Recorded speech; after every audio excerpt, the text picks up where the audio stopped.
So this month is Women's History Month, and in a couple days it's going to be International Women's Day. And last year I wrote this in honor of that day. It's called "I Am Not a Woman, Even Though I Am." I am a woman because I'm not a woman. I'm a woman because a doctor saw my form on an ultrasound and declared me to be one. I'm a woman because that's what it says on my birth certificate.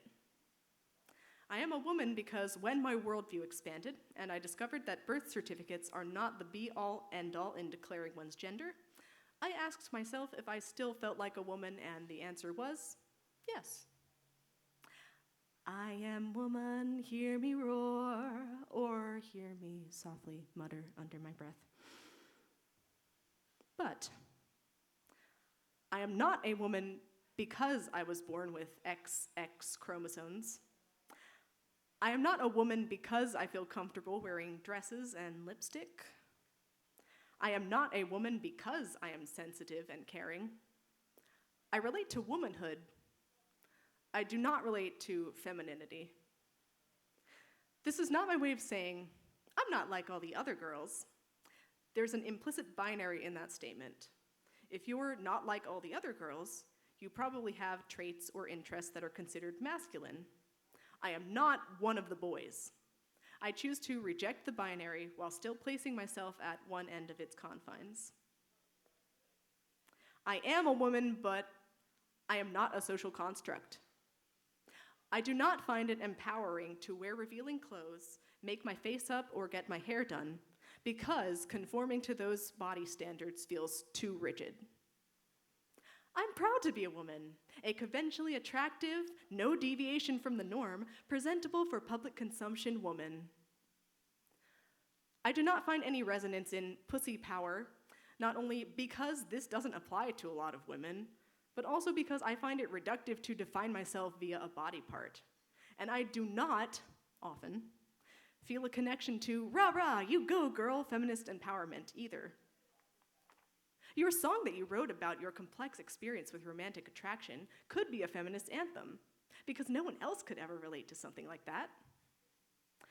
And for the love of God, I cannot filter my own experience of being a woman through the sole lens of how it differs from being a man. Men are stupid. Men are dicks. Men suck. Again, an implicit binary. Women are smart. Women are kind. Women should be celebrated. I won't disagree. But I cannot empower myself by tearing another person down. And I cannot categorize people by gender identity in the first place, because the world is so much more varied than that. I am not a mirror image. I am not half of a whole. I am complete. If any of what I've just said empowers you, I'm happy for you. Or at least I won't criticize the ways that you find strength. I'm also not saying that we shouldn't celebrate women every March, and every day, honestly. That we should exclude women's voices from society. That we shouldn't stand up and denounce it when laws are passed that disproportionately affect women. That we should shame women for being too loud, for being too quiet, for being fat, for being thin, for shaving their body hair, for not shaving their body hair, for liking sex, for not liking sex, for expressing their emotions, for not expressing their emotions, for having children, for not having children, for deviating in any way from what one's imagined standard of normal womanhood is. I'm saying that there is no singular experience of being a woman, and that is what should be celebrated. I'm saying that femininity can be toxic, just as masculinity can be toxic. I'm saying, to quote Fiona Apple, fetch the fucking bolt cutters, 'cause we've been in here too long. I am a human before I'm a woman, but I am still a woman. And while that may not matter a whole lot to me, it does matter. So, happy Women's History Month.